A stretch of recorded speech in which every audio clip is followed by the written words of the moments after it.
It's cozy. Oh my god, I need more light. It's cozy between Cernunos and Hanuman. I'm gonna do my hair. Look, I got these tan lines.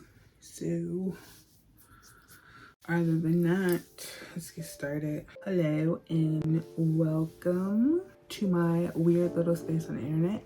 I'm Ash, aka Zero Cool. I make videos to help you find your purpose through beauty, fashion, and spirituality. So today we're gonna do the spirituality part. I have been in the spiritual circles, I guess you could say, for about a little more than 10 years now. I would like to think of myself maybe not as adept, but I'm definitely not a beginner. I have studied under some marvelous teachers. I have adopted some marvelous practices that has helped me gain so much spiritual wisdom. I'm still a student. I'm not claiming to be a teacher or an expert, but as long as I have been around, I have identified some new age garbage that we need to throw away. Doing more harm than good, especially if you're taking your journey seriously or if you're at the beginning of the journey. These might be some things you might want to look out for, or if you've been in it as long as me or even longer.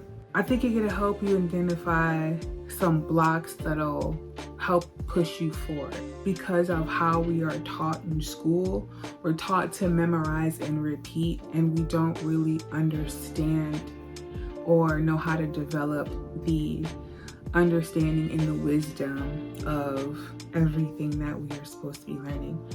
So what happens when we do that is that we take how we learned and we put it into our spirituality, which we all go through it, and it can be a really tough habit to shake. And in doing so, a lot of times what we see is parroting, or we'll start rebranding or renaming things under a new name. And we forget the meaning behind what was left for us and what was passed down to us.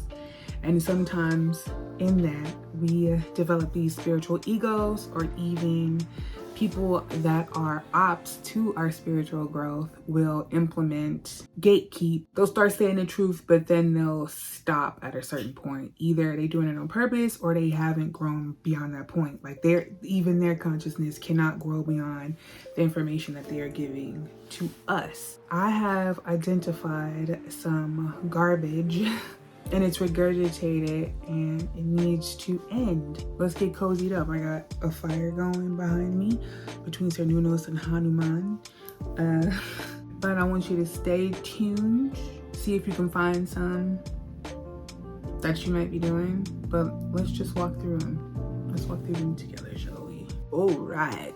So this one has been one of the biggest pet peeves that I've had. When you start understanding these concepts a little bit more, you start to realize how we don't really understand what we're talking about. And one of those is saying, I believe in the universe. The universe is too broad, too expansive for you to just believe in the universe. If you say the universe, that means you are calling upon entities that want good for you and entities that want bad for you. We're not cognizant of that, because when you come into spirituality, you usually think you are stepping away from God. And using the term is something that's associated with fear and anger and resentment, because if you look around, you'd be like, well, where is God now? Where is this almighty savior that's supposed to make things right and make me feel better and bring peace on earth? And however you decide to call upon that source, saying the universe does quite the opposite. In the Kabbalion, one of the first rules that they go over is the mind is all and the universe is mental. And since the mind is all, that means the universe is subservient to it. Your mind is in control of the universe. So when you put your power into saying, I believe in the universe, you are actually disempowering yourself, and you're taking it away from the God mind. I'm under the knowing that there is no big man in the sky watching over you, recording or somehow omnipotent and recording every good and bad thing that you've done. And at the end of your life, you go to this judgment space where they determine if you are granted heaven or if you're in hell. I have not seen this in any of my channels or any of my explorations into the spirit world. I haven't seen it. Maybe one day I will, maybe one day I will not. But I know that there is God in everything that is, and we are no separate from that. God to me is an intelligence. And really, if I got into it, the God that modern Christianity, the God that modern Christianity prays to is not whole and complete because it's missing its feminine counterpart. So, with all that being said, you are actually more better off than calling towards God, because God is a creative force. God is within and not without. When you call on the universe, are you a part of the universe? You could say that you are a part of the universe, but what are you truly calling upon when you call on the universe? You don't really know. To give more further context into what consciousness is, everybody's consciousness is different. It's very unique to you. And let's say you believe that the universe is stars and planets, there's aliens, there's 1 billion bajillion planets that we have yet to discover. Your reality will reflect that back to you. And because your subconscious mind doesn't understand between truth and falsehood, it just accepts what is, your consciousness will replay that back to you. That's why I say if you don't know what the universe truly is, it's going to come back to you exactly how you know it to be. This is why when you get into, let's say, tarot readers that you may find online, you'll find that some tarot readers are more paranoid. Something's always coming to get you. You need to watch your back, keep your eyes open. They might have this like constant level of struggle. Everything's so hard. And then you have some tarot readers who are very clear. They're unbiased, can read you very clearly. They can channel really easily. It's because they don't have all of that muck still stuck in their consciousness that keeps them thinking along the lines of paranoia and judgment and greed. And you'll see that a lot of their readings, the ones that's on a lower consciousness, their readings might get a little repetitive or they stuck on something. It's because in their consciousness, they believe that someone's out to get them.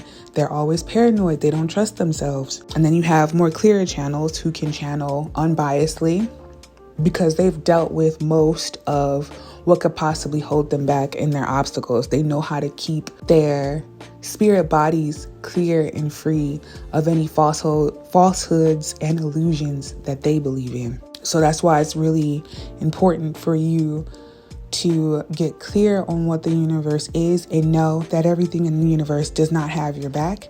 And if you are the universe, guess what? There are things inside of you, there are thought forms inside of you that you created that do not want you to go to the next level.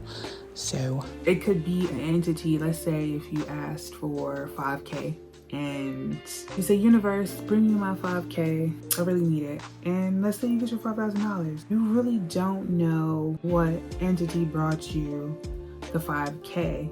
You don't really know if that 5K is in your highest good. You don't really know if the 5,000 was something that you really wanted. You just thought it would help appease some of the heightened like negative emotions that you might be feeling. Like if you wanted $5,000 to pay off a debt, right?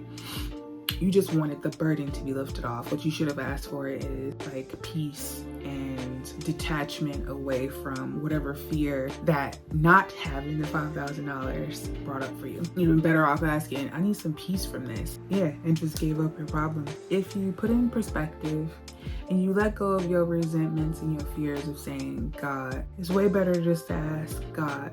And especially if you know what God truly is to you. I know what God truly is to me. It is within. Have a personal relationship with it. I can call upon that energy to help me solve any problem that I need. So yeah, I don't feel separate from it. I don't feel any resentment from it. I feel total love, compassion, and acceptance when I call upon that energy. So me saying God now doesn't have this negative connotation behind it. I feel good when I say God because I know what it is. And that's something you can adopt too.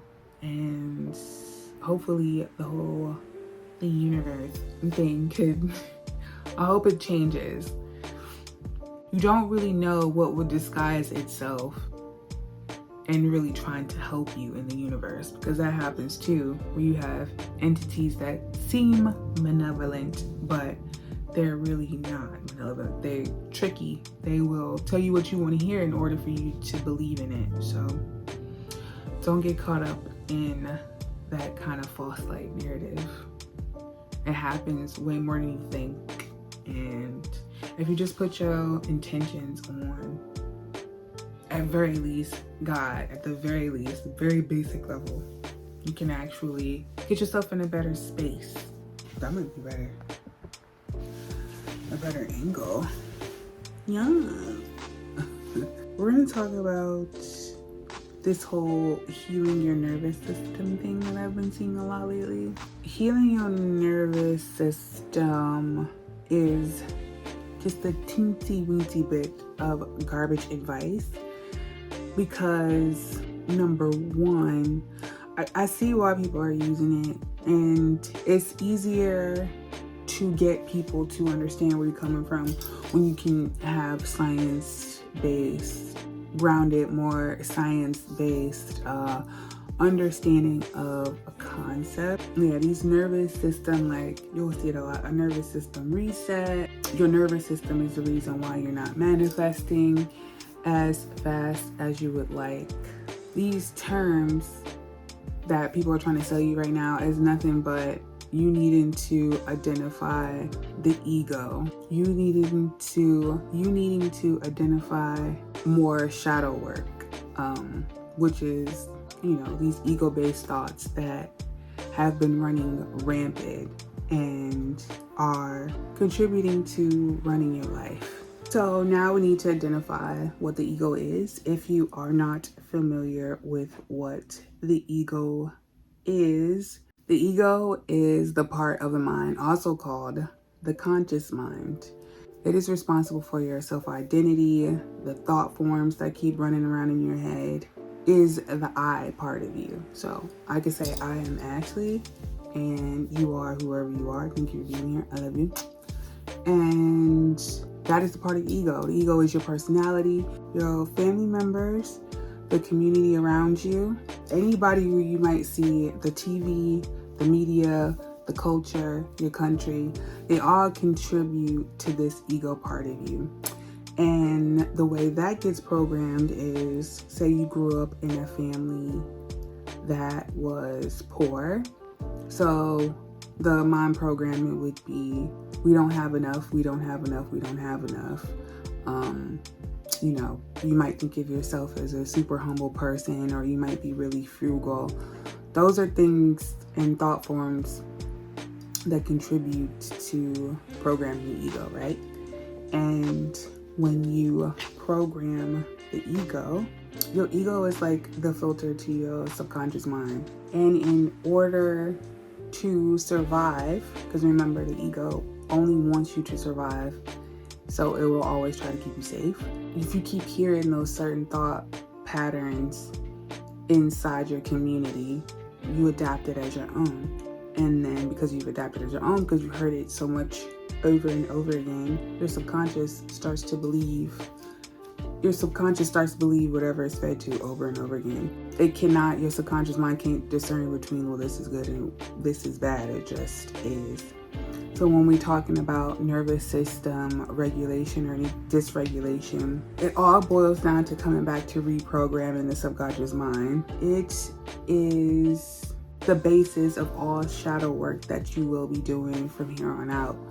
You really can't escape this, and I guess no matter what you call it, it could be a nervous system rebrand to make it sound more scientific so it's easily digestible for people to understand, because it's easier for me to go, well, your nervous system is blocked and it's in a state of fight or flight, than it is to just go, well, your subconscious believes this, so you have to start reprogramming that. It's easier to say nervous system dysregulation than it is to say, well, thought forms contribute to this pattern that you have going on. Thought forms contribute to illnesses.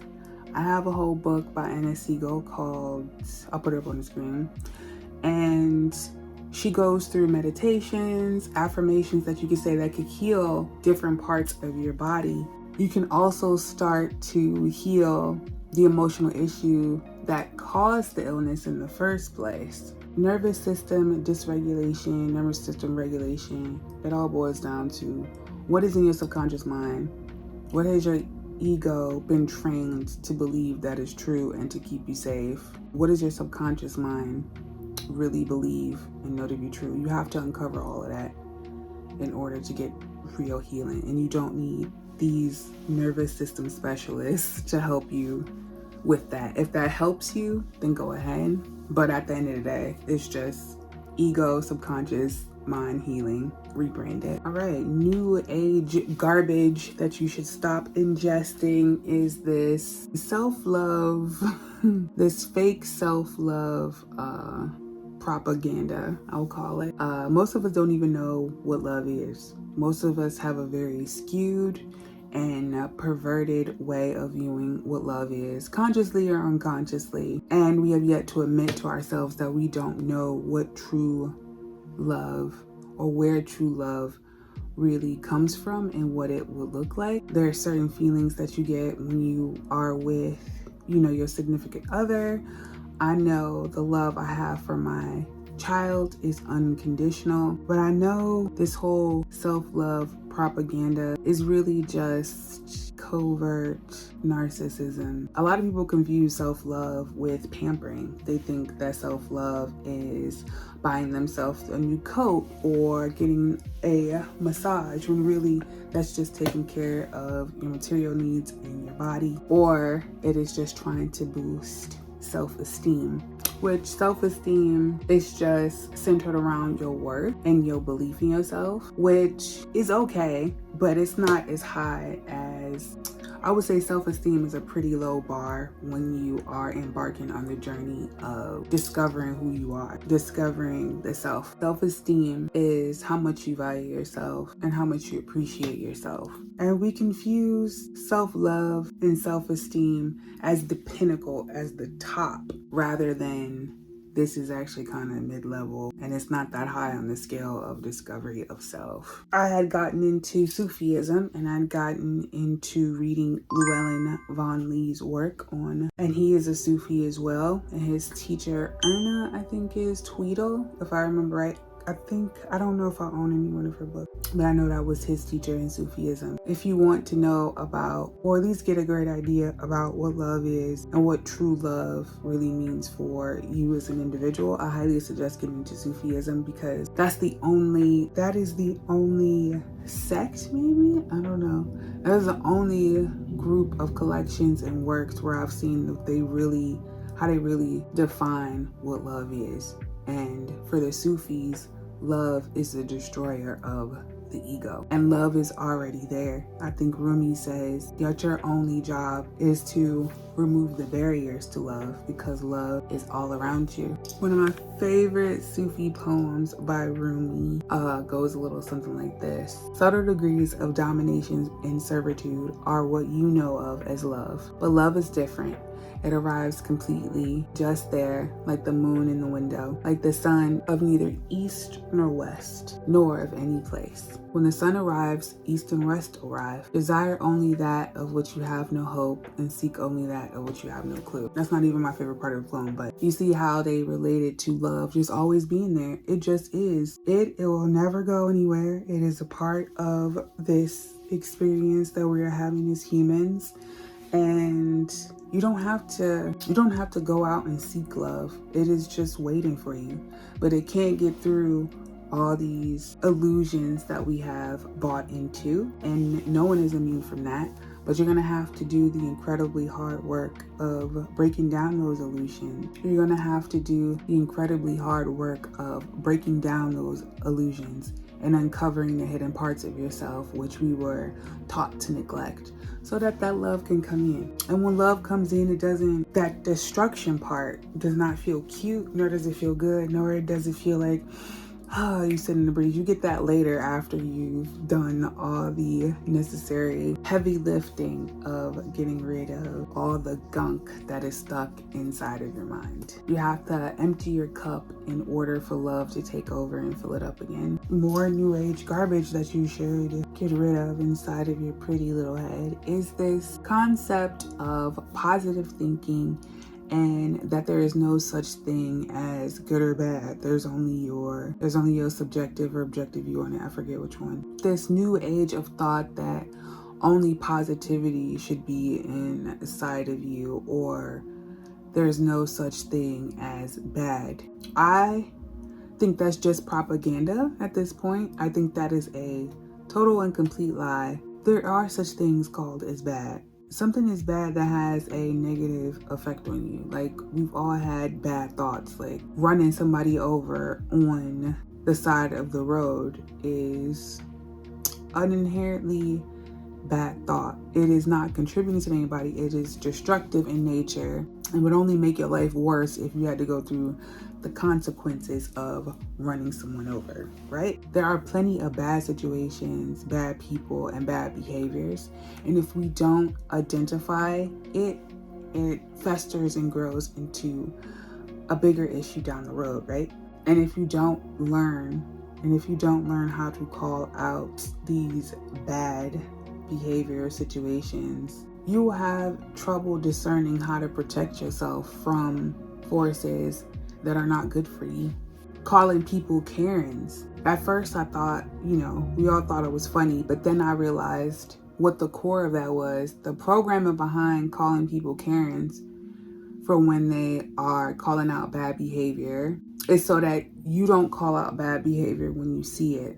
When we continue to shut down people that are trying to, it's everybody telling everybody to shut up and mind their own business, but really it's propaganda to get you not to call out bad behaviors. And if you don't call out the bad behaviors that you see around yourself, you won't be able to put that same reasoning, that same line of thinking towards yourself. You're gonna shut down a part of yourself that has to recognize that behavior in order to correct it inside and out. So just think about that next time you call someone a Karen. I understand the reasoning, because the reasoning is you don't want to demonize anything, because then if you demonize it, it goes back in the dark, right? You start to, if you punish it, then you punish yourself. If you have the bad thought, it goes back in the shadow where it never becomes healed. The concept of not being attached to any one thought and labeling it as good or bad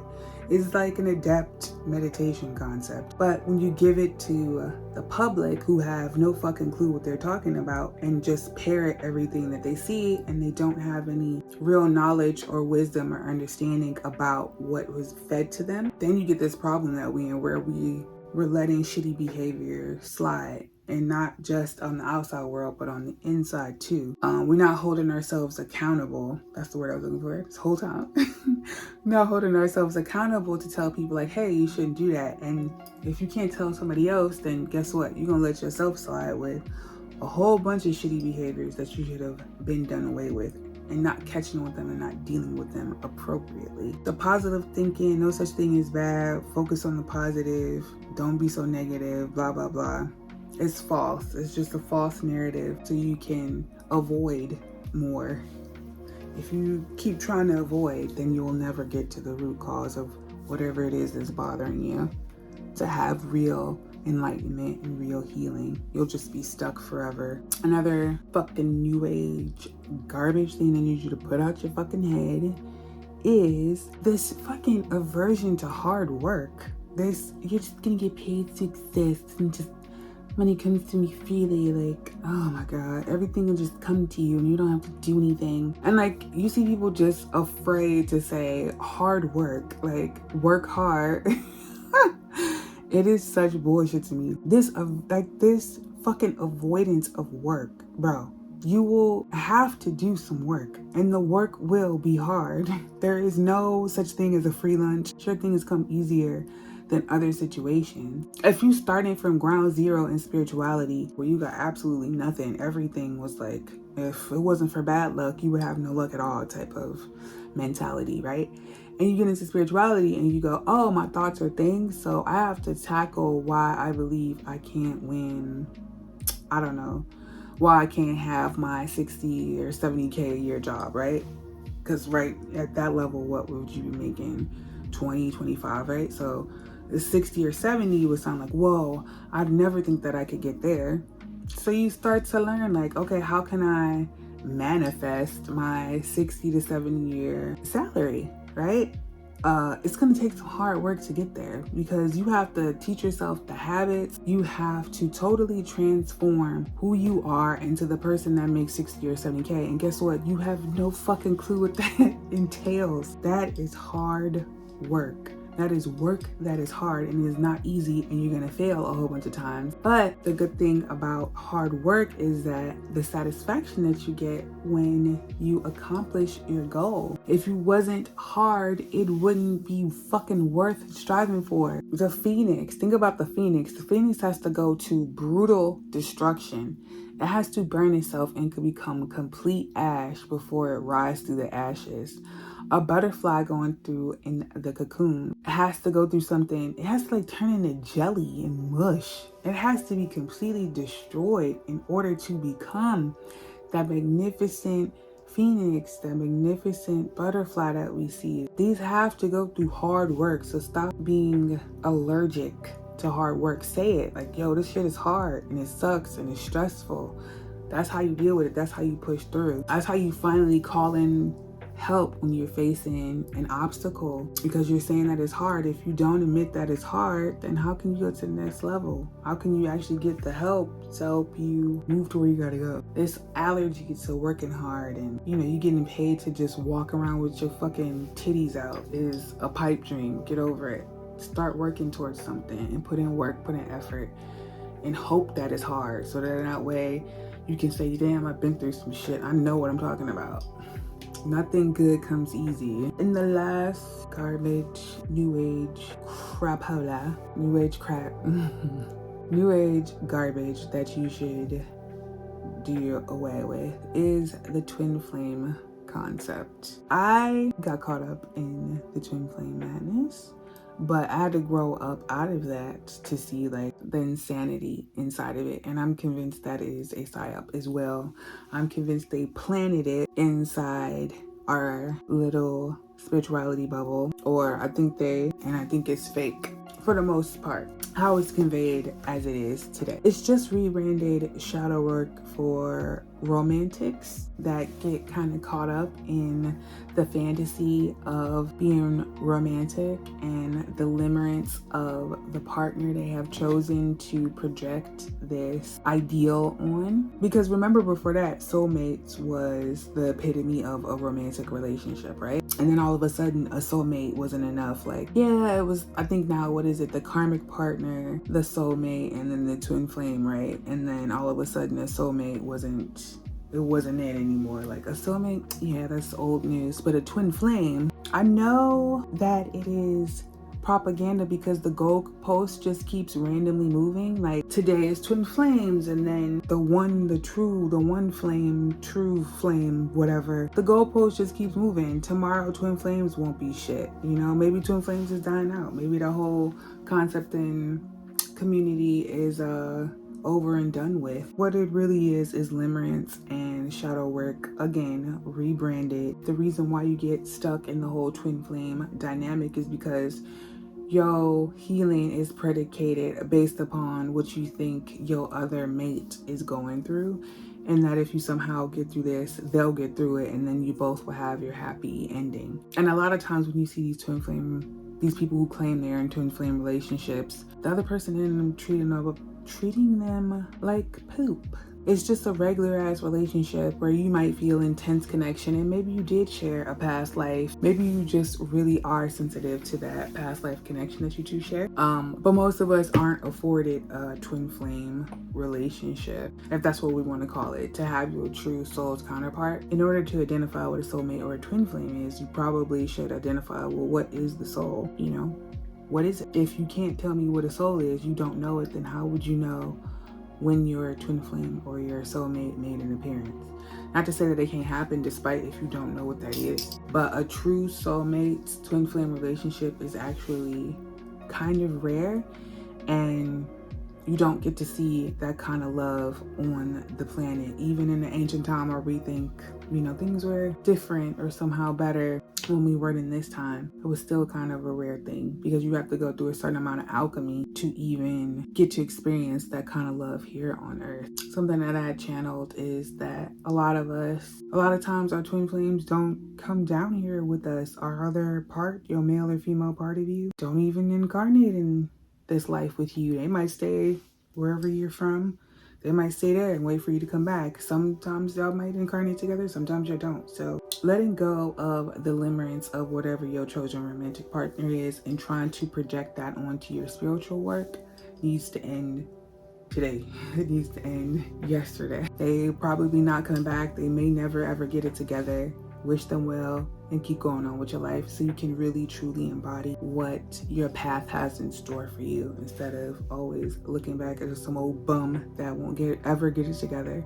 And even if they did, you shouldn't wait around for them to get it together. It's okay to let that go and to move on with your life. Well, I hope I have offended. No, I hope I have maybe opened your eyes up to some of the things that you may believe in. Maybe you're starting to question what those concepts really mean to you, and to see if they actually work for you in your life. If there is any that I missed that you want me to tackle in a part 2, let me know. Other than that, I am so very, very grateful that you decided to stick through. If you made it all the way through to the end, awesome. It's great. You didn't have to do that, but you did. But I'm so grateful to you, all of my subscribers. I thank you so much from the bottom of my heart. And I will see you guys in the next one.